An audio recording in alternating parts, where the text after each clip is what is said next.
Bonjour. Alors bienvenue sur la chaîne YouTube du blog PhotoWorld. C'est une première, une première vidéo. Et j'ai voulu faire cette vidéo pour vous montrer à quel point la sélection complexe en utilisant un masque de luminosité est quelque chose de très rapide à mettre en place. C'est ce que je vous ai montré dans le tuto sur le blog, mais le texte est long et on ne se rend pas compte à quel point ça peut être très rapide. Alors du coup, j'ai voulu vous le montrer par l'exemple. Donc voici la photo que vous connaissez déjà, que vous avez vue sur le blog. Donc je l'ai rentré directement dans Affinity et je l'ai importé sans retouche au niveau du rond. L'idée c'est de vous montrer comment travailler sur la sélection et pas le reste. Donc je suis maintenant dans le mode Persona et j'ai ma photo. Alors je commence d'abord par la dupliquer pour travailler sur une copie. Et ensuite je vais vous montrer à quel point c'est rapide. Attention, top chrono, j'appuie sur CTRL SHIFT sur la vignette. Voilà, j'ai ma première sélection. Vous voyez, c'est très rapide.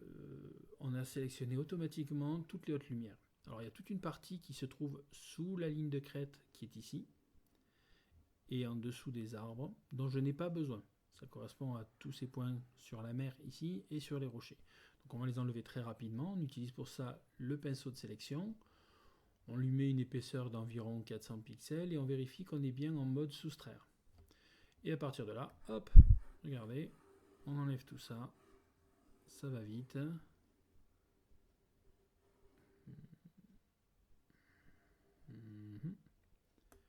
Et voilà, on a fini notre sélection. Alors ici, tout au fond, on voit une ligne de crête qui est très pâle, mais qui est dans les mêmes tonalités que le ciel. Et si on change la tonalité du ciel, on va aussi changer cette tonalité-là parce qu'il y a beaucoup d'atmosphère entre les deux. Donc c'est pour ça que... Et donc oui, l'épaisseur de l'atmosphère, la quantité d'air qui est entre cette montagne au loin et l'endroit d'où je prends la photo fait que si le ciel est plus foncé, ça paraîtra plus foncé là-bas aussi. Donc je ne l'ai pas sélectionné dans ma ligne de crête ici. Nous avons donc ici une sélection de pixels. On va la sauvegarder, simplement. On fait un clic droit dessus, créer un canal de réserve. Ça apparaît juste en dessous. Et ce canal de réserve, on va le renommer. Il s'agit de notre ciel. Voilà. Et vous, en utilisant cette... en faisant ça, en sauvegardant votre sélection, vous pourrez la rappeler à n'importe quel moment de votre touche photo. Ça, c'est très important et très utile. À partir de là, nous avons toujours notre sélection de pixels active. Nous allons appliquer le réglage. On continue. On va appliquer ici une courbe. C'est ce qu'il y a de plus puissant pour retoucher ce genre de lumière. On va abaisser la luminosité du ciel. Voilà, on récupère du bleu. Par contre, bon, c'est un petit peu mou. C'est un peu mou, donc on va redonner des lumières pour redonner un peu plus de contraste. Voilà. Voilà. Ici, là, on commence à avoir quelque chose d'un peu plus sympathique. On peut encore abaisser. Voilà, pas plus. Moi, ça me paraît très bien. Et voilà. Et vous voyez à quel point on a retouché ça très, très, très rapidement.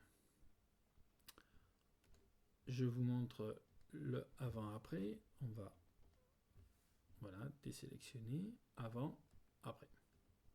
Alors, vous noterez quand même que malgré tout, ici les arbres sont plus clairs et quand j'active mon masque, ils sont plus foncés. Parce que dans ce vert-là, il y a quand même des teintes qui ont été prises en compte par le masque de luminosité. Pour y revenir, c'est très simple. Il vous suffit de prendre un pinceau de couleur noire pour supprimer ces pixels-là du masque. On va prendre une opacité très faible, 20%, un flux assez faible aussi, on va aller sur du 20%, une dureté nulle. Et par contre, on va réduire grandement la taille de notre... ici, voilà, la taille de notre pinceau. Et on peut commencer ici à repeindre petit à petit.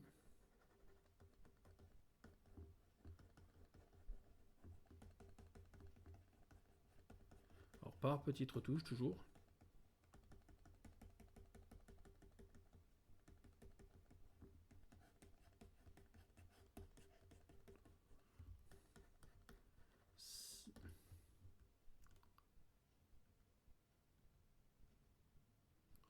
peut augmenter un peu l'opacité peut-être.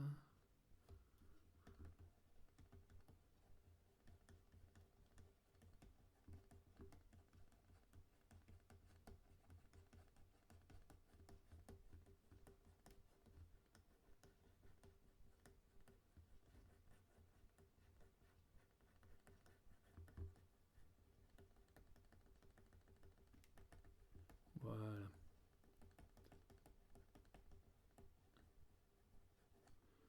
On devrait avoir quelque chose de pas trop mal. Voilà. Cette fois-ci, on a bien récupéré nos arbres. Voilà, on peut faire de même ici pour retoucher un petit peu la ligne de crête qui a quand même une sélection un peu brutale à mon goût. Voilà, on va assouplir un petit peu tout ça. Notamment ici où on a quelque chose qui est ressorti un petit peu trop.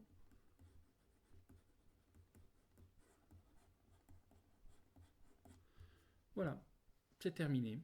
Alors il y a une chose à laquelle vous devez penser impérativement, c'est qu'à partir du moment où vous retouchez la lumière du ciel, vous devez aussi retoucher la lumière des reflets. Donc ici on va passer en blanc, on va augmenter un peu la taille du pinceau et on va donner un petit peu plus de couleur à notre eau. Bon. Voilà, ben avant, après, voilà, avant, après. Hein. Bon, c'est fait un petit peu rapidement, évidemment, on peut raffiner, notamment au niveau de l'eau.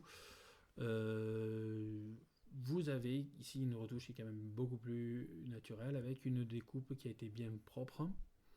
Pas d'effet de bord, de halo, et ça grâce au masque de luminosité.